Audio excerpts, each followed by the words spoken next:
Good morning प्यारे बच्चों, कैसे हैं आप सब। आई एम श्योर आप सब बहुत अच्छे होंगे। तो चलिए देखते हैं आज की हमारी वर्कशीट किस सब्जेक्ट की है। तो आज की हमारी वर्कशीट है हिंदी की। तो सबसे पहले अपनी नोटबुक में आप ये लिखेंगे, उसके साथ साथ आज की डेट लिखेंगे 18 फरवरी 2021। आज की वर्कशीट नंबर लिखेंगे 172 172। अपनी पाठ्य पुस्तक का नाम लिखेंगे रिमझिम, पाठ का नाम लिखेंगे नटखट चूहा। अपनी क्लास लिखेंगे क्लास 2 यानी क्लास सेकेंड। सेक्शन आप ABC जो भी आपका सेक्शन है बेटा वो लिखेंगे, और यहाँ लिखेंगे अपना नाम और यहाँ लिखेंगे अपने टीचर का नाम। ठीक है, तो आपके सर हैं या मैम, जो भी आप उनका नाम यहाँ पर लिख लेंगे। तो बच्चों, नटखट चूहा कहानी में आपने जाना कि जब चूहे ने एक चमकीली टोपी पहनकर राजा को दिखाई तो राजा ने चूहे को देखकर कहा, तुम तो एकदम राजकुमार लग रहे हो। चूहे ने राजा को गद्दी से उतरने के लिए कहा। यह सुनकर राजा को गुस्सा आ गया और उसने चूहे को पकड़ने का आदेश दिया।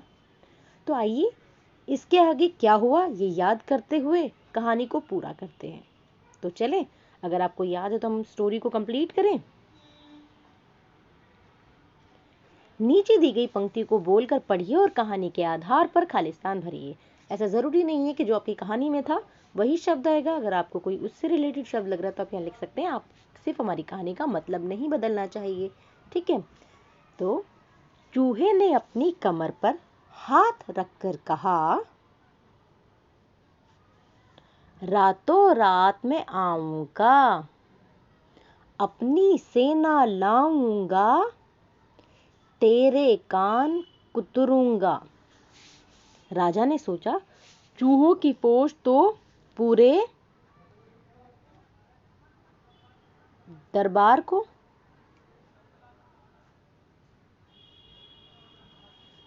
तहस नहस कर देगी।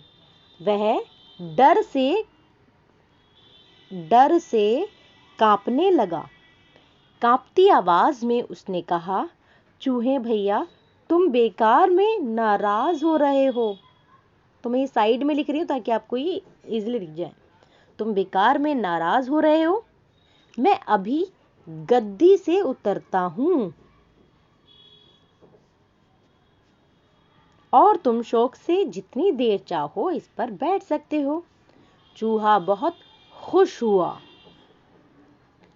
शान से वह सिंहासन पर या गद्दी पर लिख सकते हैं आप, सिंहासन या गद्दी पर बैठ गया और वहां आराम करता रहा। रात जब काफी बीत गई वह अपने घर को चल दिया। उसने अपनी टोपी अपने साथियों को दिखाई। सभी दोस्त उसकी कहानी सुनना चाहते थे। ठीक है, तो इसको इस तरह कंप्लीट करेंगे। Question number 2। अच्छा बच्चों, ये बताइए कि आपको भी क्या चूहा नटखट लगा, और लगा तो क्यों। तो हम क्या लिख सकते हैं। जी हाँ, चूहा हमें भी नटखट लगा। अगर आपको लगा तो आप लिखेंगे, अगर आपको नहीं लिखा तो आप लिखेंगे नहीं लगा। जी हाँ, चूहा हमें भी नटखट लगा क्योंकि वह नटखट बालक की तरह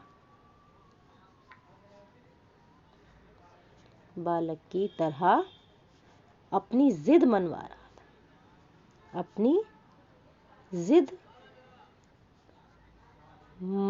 रहा था। ऐसे ही तो करते हैं ना, जैसे छोटे बच्चे होते हैं, नटखट होते हैं, वो अपनी बात मनवाने के लिए कुछ भी करते हैं। तो ऐसे ही हमें जो है ये चूहा भी नटखट लगा। क्यों? क्योंकि वो भी एक छोटे बालक की तरह, नटखट बालक की तरह अपनी सारी जिदें सबसे मनवा रहा था। प्रश्न नंबर 3। शब्दों को के एक रूप में वस्तु की संख्या 1 होती है तथा शब्द के अनेक रूप में वस्तु की संख्या 1 से ज्यादा होती है। जैसे चूहा अपने लिए एक टोपी बनवाना चाहता था। यदि वह अपने साथियों के लिए भी टोपी बनवाता तो उसे अनेक टोपियां बनवानी पड़ती। यानी टोपी अगर एक है तो ज्यादा टोपी को हम क्या कहेंगे, टोपियां। इसी तरह कुछ और अनेक शब्दों का प्रयास करें, जैसे एक खिड़की, अनेक खिड़कियां, एक तितली, अनेक तितलियां, एक मक्खी, अनेक मक्खियां, एक लड़की, अनेक लड़कियां। ठीक है, तो इसको इस तरह फिल कर लेंगे। उसके साथ आपको अपनी रिमझिम बुक के पेज नंबर 54 को भी देखना है, उसमें भी हो सकता है इसी तरह अनेक, एक और अनेक की चीज़ें हो, तो वहाँ पर उनको आप इनकी हेल्प से वो उसे भी कर सकते हैं। ठीक है, पेरेंट्स के लिए सुझाव है, बच्चों को बताइए कि अपने सपनों को पूरा करने के लिए पूरी लगन और निष्ठा से मेहनत करनी चाहिए। आपका कोई भी सपना हो, उसको पूरा करने के लिए हमेशा एक ईमानदार कोशिश और उसके साथ साथ उसमें लगन, उसमें पूरी निष्ठा होनी चाहिए। तो आपकी मेहनत हमेशा रंग लाएगी और एक ना एक दिन आप ज़रूर कामयाब होंगे। ठीक है, तो ये बच्चों को बताएं, उनको मोटिवेट करें। किसी स्टोरी के तहत कोई आपका कोई किस्सा हो या किसी और का किस्सा हो, वो आप बता सकते हैं। लास्ट है, कोविड के संदर्भ में उचित व्यवहार, कैप, मैसेज, अपने हाथों को साबुन और पानी से नियमित रूप से धोएं ताकि आप कोविड से सेफ रहें। तो ये थी हमारी आज की वर्कशीट। मिलते हैं नेक्स्ट वर्कशीट में, तब तक अपना ख्याल रखिए, खुश रहिए, हेल्दी रहिए। Bye bye, take care.